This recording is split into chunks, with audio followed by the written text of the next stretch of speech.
Hey guys, what's up? It's Nicole. Welcome back to my channel. So, I just got home about an hour ago, and I've been watching this show called The Punisher on Netflix. But I was like, you know what? I want to come on here and see if anybody's around right now because I just got some free time before Neil and Nate get home. And so I thought I'd come over here and be like, hey, what's up? What's up? Because I thought some of you guys were around. So, and I see that I was right. Y'all are around. Okay. So, did you guys see the magazine that Neil got me? So you guys know I've already been reading it, and it really inspires me so much, you guys. I love learning about the disease of addiction and how it affects other people. Hey Michelle. Hey Kim. Hey George. Hey Avalon. Hey Michelle. Hey Shauna. Okay, y'all. So, I want to read a little bit to you guys from the back, kind of like a teaser to what we're going to do tonight, okay? Because tonight at 6:30, we're going to go through this whole magazine together. So let me read this to you. The scale and the darkness of addiction and substance abuse in the United States have reached epidemic proportions. In 2018, drug overdoses claimed more lives than were lost in the entire Vietnam War, and are currently the leading cause of death in Americans under 50. Classified as a brain disorder, addiction has touched countless lives, and now, more than ever, people are desperate for the latest research and information on this devastating problem. The science of addiction draws upon the most recent research to explain the causes of substance abuse and other advice on what can be done about it. From opioids and cocaine to cigarettes and alcohol, the world's leading experts will tell you what we know and what treatments are available. So that's what we're going to learn tonight in this magazine. So I'm so excited. I was at work today, and Neil sent me a text, and he was like, "Hey, I got this magazine for you," and he took a picture of it, and he was like, You guys can do it on your live stream tonight. It can be, hey, my name is Billy. Hey, Christy. Is it people like us or scientific study results? Scientists. Can I be a mod? Who publishes it? Okay, let me answer y'all's questions. Okay, so it's published by ATHLON Athlon Publications, and it's called Parade Special Edition, The Science of Addiction. And so, all the people, like, it's not just people like us talking about, it's like studies and research. And here, I'll read a little bit of it to you. Here's the introduction. It's a staggering number, and a number that has increased by nearly 30% in just the past year. Ultimately, millions of people, directly and indirectly, will be affected by the deadly power of these potent drugs. In some ways, it's no surprise. The Centers for Disease Control and Prevention estimates that more than 20% of patients who are prescribed opioids to help manage chronic pain conditions misuse them, and approximately 10% will go on to be diagnosed with an opioid use disorder.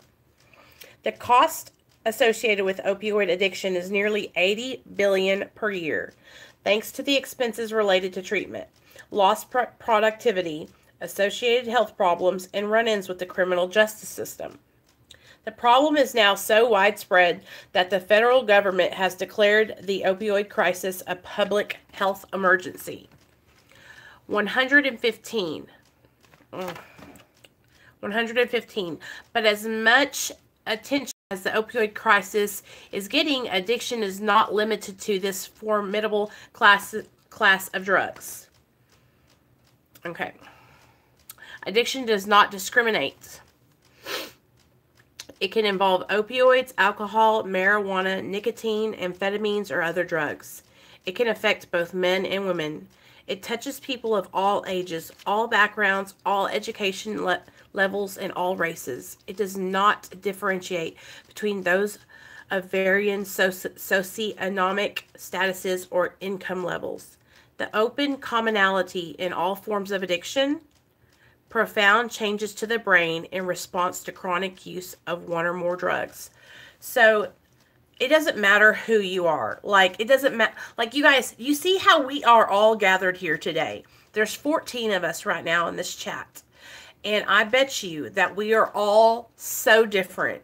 But there's something that brought us all here together. And that is that we all struggle with the same disease. We all are struggling from the disease of addiction. And so through that struggle, that has brought us together to be here and help each other. Isn't that amazing? Isn't it amazing how we can be fighting a deadly disease? We are fighting an illness that's chronic. If we do not treat our addiction, we will die. If we don't treat our addiction, we will go to jail, institutions. We will, lose our kids. We will lose our jobs. We will crash our cars. Like, all these are consequences of the disease of addiction. Oh, hell. Hold on, guys. I don't know who the fuck that is. Hello? Damn, that pisses me off. Sorry, guys. Okay.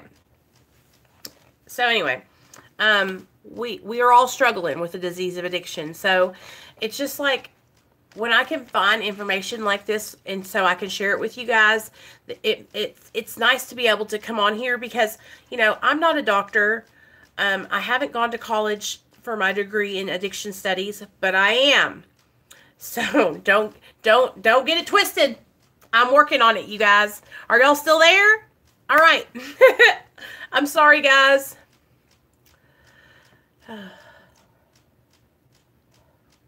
My friend hit and run. He was blackout drunk. Yeah. So thanks, Avalon. Okay. So everybody, if you're in here, my Benzo Hill had to make a new channel. Go subscribe to his new channel. So anyway, I've been thinking about, my channel's growing. Whenever I go live, I've always got somebody in here now because the channel's getting to a point where there's enough people on it that there's going to be somebody here when I go live, which is so awesome. Because I used to go live and there'd be nobody here, right? Yeah, I have to mod you downstairs, baby, and on my big computer. Okay? But I'll do it when I get downstairs. How did you get modded, MBH? Oh, that's you. I was like, hey, Danny. So, hey, how are you? Thank you for live stream. Perfect timing. I needed this. Awesome, Richard. So, okay. So, we are all, I know, I just realized that, George. Okay, Avalon, I got you, girl. I thought you were already modded for some reason. Okay. So, let's get on to this. Okay. So, so it says the profound changes to the brain in response to chronic use of one or more drugs. Okay, so Nora Volkow, MD, director of NIDA, explained that addiction fundamentally changes the brain, the seat of human thought, emotion, and behavior. So addiction changes our brain. Okay, you guys? Hey, Danny. I'm glad you're here, girl. Hey, Bama. Y'all, everybody give Bama some love, okay? She needs some cheering up, so we all need to let her know how much she means to us and how much we appreciate her being a part of this channel, because Bama's been with me since I started making videos, okay? Which was back when I was on Facebook 2 years ago. So Bama's been with me since the very beginning, and she's been really going through some struggles lately, and she just really needs all of us to just help her, let her know that we love her and that she's got family here in us, and I'm about to get teary-eyed. So I feel like for a minute there, I was losing focus of why I made my channel, because I was getting distracted by other things. But now I have my focus back. I was getting distracted by drama. I was getting distracted by chaos. I was getting distracted by people who are not serious about their recovery. And that's not me. I'm serious. The reason I made this channel was so we could all have each other to help each other stay sober. And I didn't make this channel to become famous. I didn't make this channel because I wanted a bunch of people to like me. I made this channel so I could share the truth. So I could share what works. And so I could spread a message of hope. And I made this channel so that way when people are struggling, like Bama has been, we can all rally around her and lift her up. That's why I made this channel, so that way we can have support. We need each other, you guys. We need each other. We can't do this alone, you know? It helps me. I get distracted because I get caught up in what other people think. And I know better than to do that. I know better than to let other people's feelings and emotions, let those things rub off on me. That I'm human and sometimes it just happens, you know? And so the last couple days I've just been kind of like not focused, but now I'm back on my grind, y'all. I'm back on my grind, and I am back to sharing with you guys the facts and sharing with you guys what works and helping everyone, you know, stay together. Yeah, I'm human. That's so for sure. And you know what, Michelle? I get reminded of how human I am whenever things like this come up, where I start to, you know, let myself slip, you know.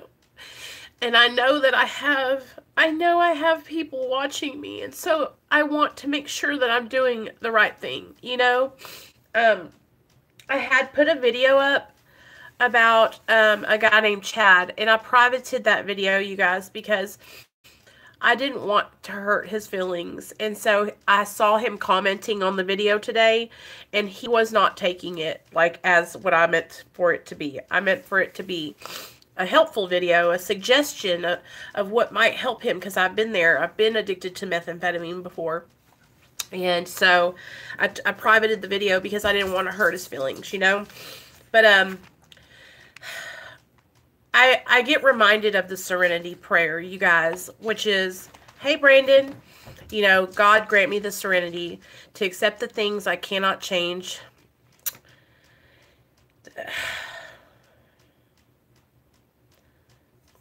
What? The courage to change the things I can and the wisdom to know the difference. I don't know why that left me. Yeah, tend the garden now. The ups and downs of life. It's a beautiful struggle. Some days I'm good. Some days it's so hard just to be. Oh, I know. Keep it up. Life is hard. Hey, Angel. I really do care. And that's the thing. Like, but what I think happens is when you're not in a place to accept suggestions, which you'll take it as someone trying to be mean to you. And I think that's what happened with Chad. And so I just went ahead and privated the video because I know he's seen it. So I privated the video, and, you know, all I can do, you guys, is like I always try to reach out to somebody one-on-one. And it's only because I don't want you to die. And I know what it feels like. And I remember whenever the people that cared about me were reaching out to me, I was upset with them too. I was like, yeah, you're right, Brandon. And so that's why I'm reminded of the serenity prayer. That's where it comes into my mind. I've got to have the wisdom to know the difference. I can't save everybody. Not everybody is going to be willing to hear what I have to say. Not everybody is going to want to hear what I have to say. Not everybody is going to. And what I'm realizing now is, here's what happens with me, you guys. I have been so used to managing and controlling everything in my life for so long that that control bleeds into other parts of my life. So when I see you guys struggling, my first reaction is to control that. To go get that situation under control. Let me go save them. Let me go rescue them. Let me go tell them what I did.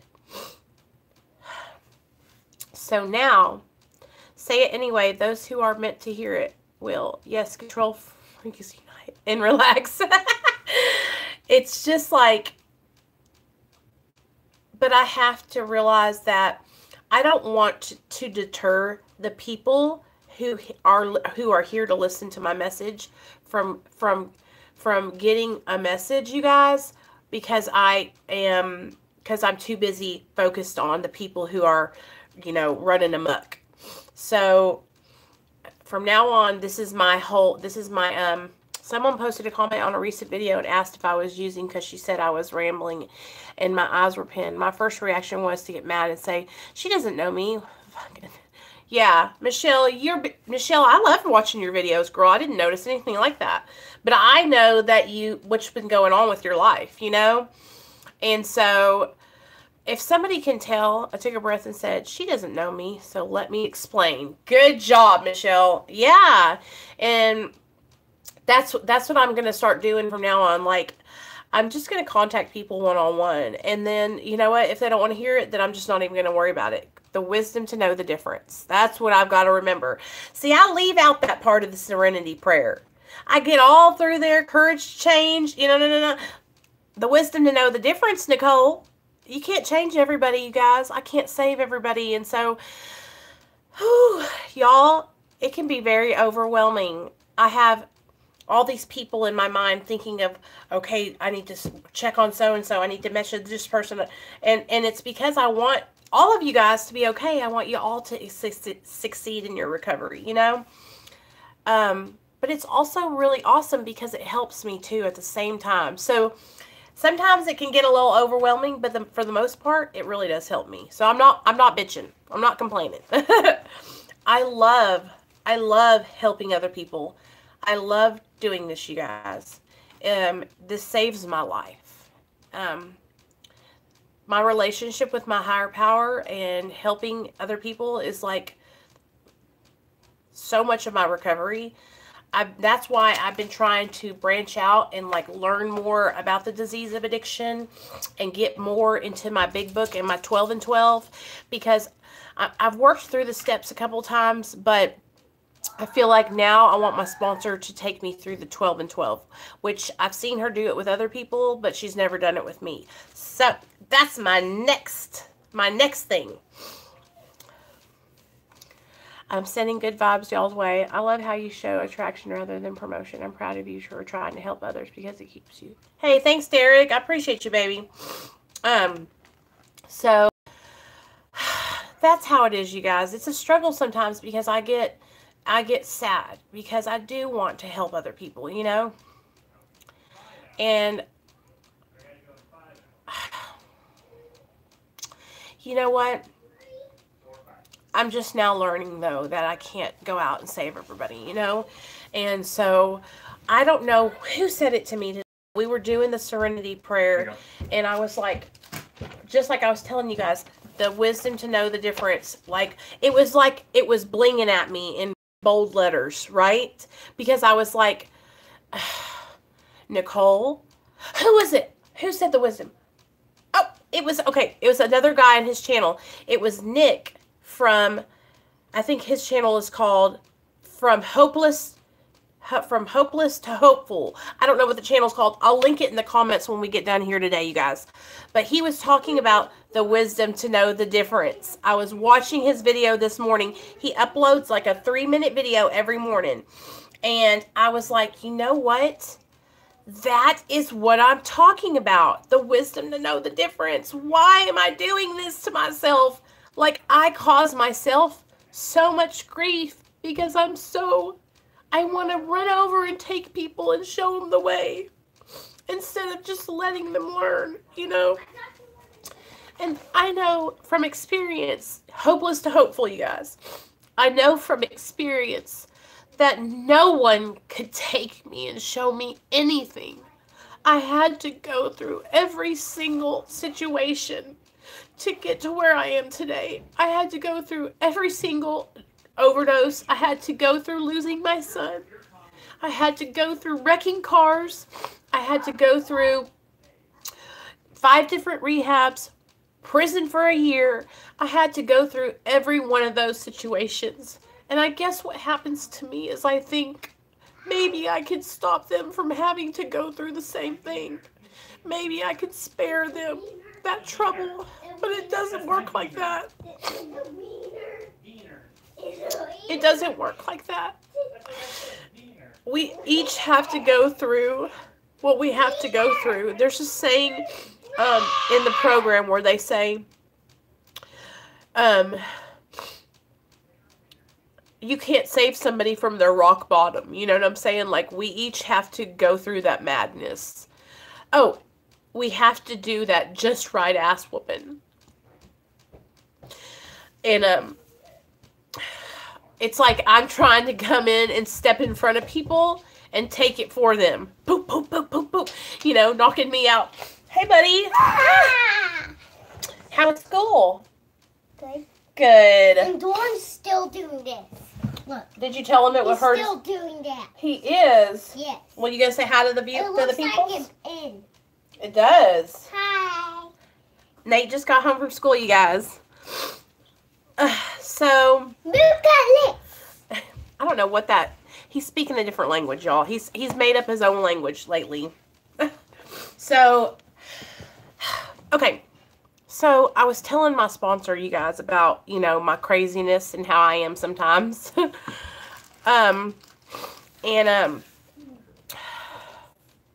She even told me, she was like, you've got to stop trying to fix, manage, and control. Have you guys ever heard that saying, fix, manage, and control? And because what that is for me, part of that fix, managing, and control issue, you guys, there's a reason for, yeah, that's my reason, is my son. Part of that is codependency. And so what'll happen is I have so many of you guys that I talk to personally on a regular basis, and that I've got to, this is where I'm trying to work on myself, because I have to remain I have to be able to bring this information to you in an objective way and not get emotionally attached to the people that I'm trying to help. And see, what's happening with me is my emotions are still really attached. Do you know what I'm saying? And so what that does is it hurts me. It's not hurting anybody else, but it hurts me whenever I see the people I care about struggling and the people I'm trying to help struggle, because I get attached to you guys. And so someone once told me, a smart person learns from their mistakes, but a wise person learns from the mistakes of others. Okay, I'm not wise. That was not me. I was the person who had to do everything. I had to go through it, you know. I'll tell you a wise person, you guys. My baby sister, Christine.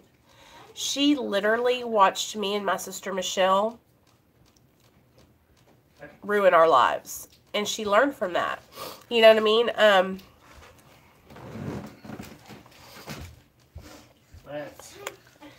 Yeah, I am very, very, very sensitive. And I think that a lot of people, what they do is they see that sensitivity in me, and they'll either respect that or they'll take it and they'll try to run over me with it. Yeah. Okay, buddy, do your thing. So I'm working on, you know, being better about that. But I mean, I feel like part of that emotion that I have is part of what helps me too, you know? So it's just balance, you guys. It's really something that I'm trying to work on improving in my life. And so the more that I improve the balance in my life, the more you guys are going to start to see my emotions get more even. You know, now don't get me wrong. Like, when I get passionate about talking about things, I'm just going to cry. I can't help it. I cannot help it. You can ask Neil. Every time we go to a meeting and I share in the meeting, I bawl my eyes out. Every single time. It doesn't matter if I've been to that meeting 75 times. I cry every time. And it's just because, like, that emotion attached to the things that I've done in my addiction and the gratefulness, the gratitude that I have for my life today is still, the emotion that I have attached to my recovery and being alive and not being dead and having my son back is just, I love my son so much. And if it wasn't for him, I would not be alive. He saved my life, you know. And every time I think about it, every time I think about how God came into my life and gave me my son, it just reminds me of how amazing he is and how it's a miracle. What drugs were you taking? I was addicted to methamphetamine, Roxy IV, and Xanax. But I would do everything, you know, but meth and Roxy were my drugs of choice.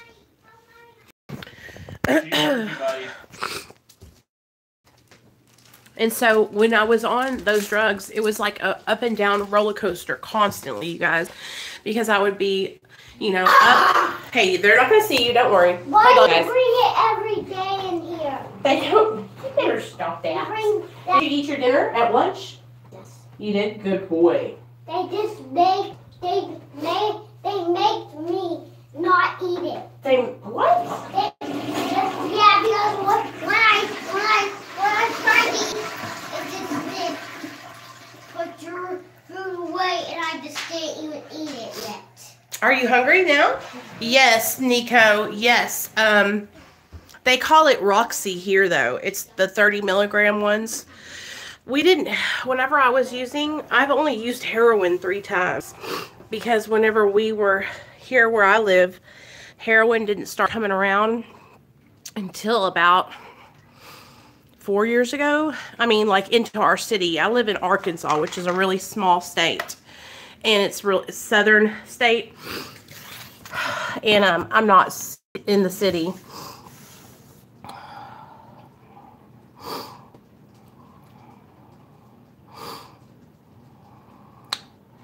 Hope everyone has a blessed day. Hey, Chad. Roxycodone, yeah.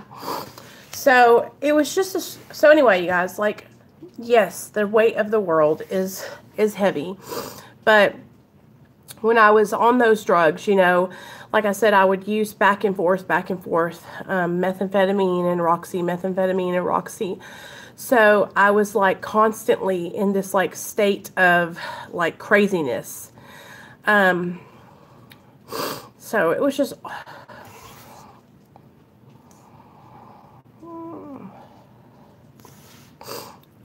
Yes, Michelle. Oh, Michelle. Michelle, I'm sorry. I don't know what I did.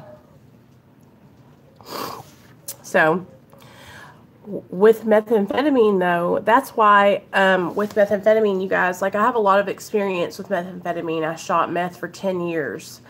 And, with meth, it, like, literally makes you crazy.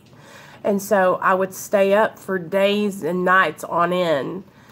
And so I would lose my mind, you know. Man, Chad, I wanted you to know that I wasn't trying to be mean, so I privated that video because I didn't want you to think that I was trying to hurt or harm you, because those are never my intentions. I just related a lot to your story because I struggled with methamphetamine too. I know, Nico, I still have my teeth. Can you believe it? I can't. And, you know, here where I live, it's methamphetamine is cooked all over the place. And so if you guys go back to some of my story times, I have, you know, a whole story time series of me sharing with you guys like my addiction story and how I got started. So the first like 10 years of my addiction, you guys, were methamphetamine and cocaine addiction. I really didn't start abusing opiates until about halfway through my addiction. And so I guess I was in active addiction for about 15 years. So a good 8 of those years were methamphetamine addiction. And then the other half were methamphetamine and opiate addiction. And so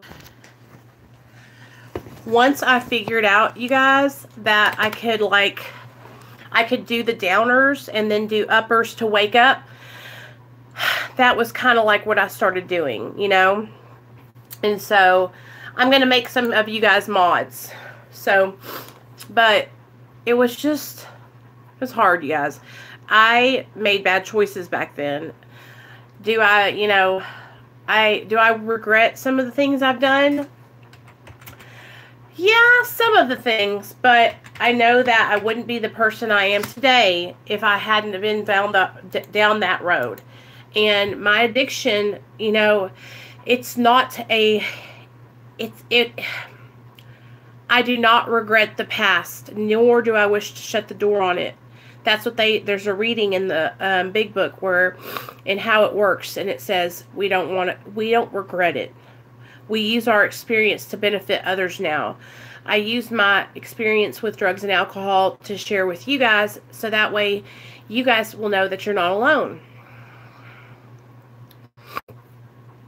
Well, girl, they just kind of like make sure that everybody is being respectful, and the more my channel grows, good thing about pain is that you learn from it. Nico, you know what?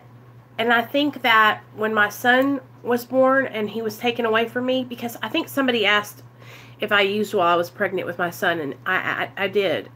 And I'm not proud of that. I'm so ashamed of it. But I'll tell you this, I'm getting through that shame, because that shame is going to keep me sick. So instead of being ashamed and not sharing with others and letting it keep me sick and letting it keep me down and out, I am not going to let that happen anymore. But I'm not proud of it, you guys. Like, I'm really not. I feel horrible that I did that, and every day that I look at my son, I realize that he's a miracle, and that it's not because of me that he is okay, because I was a horrible person. I was a horrible mom. I was not in a good way. And I can say that today and admit it, and I know that I'm better today. I am a totally different person today, you guys. And I am the bomb mom now. Yeah, I'll make you a mod, girl. Everybody on my channel is a mod. But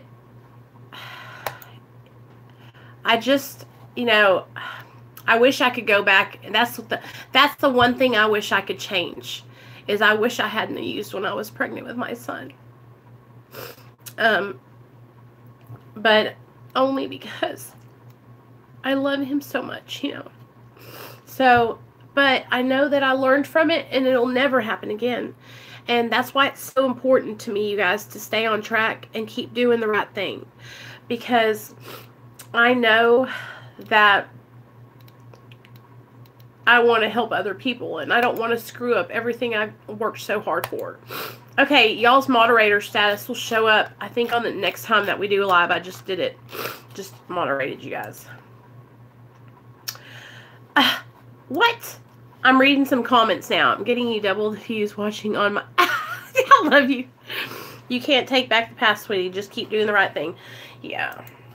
But you know what I'm saying? Like, if I could... But if I could go back, you guys, and change anything about all the things we did back in the day, I wouldn't have not done any of them. Because I'm telling you what, I had some crazy times, and a lot of it were times that I like, it wasn't good, but there's some times that I had that I'm just like, I've lived to tell the tale. You know what I mean? That's what counts, Deb. Exactly. Deb, can I ask you a question? Do you have a son? Do you have a son named, God, what's his name? Kevin?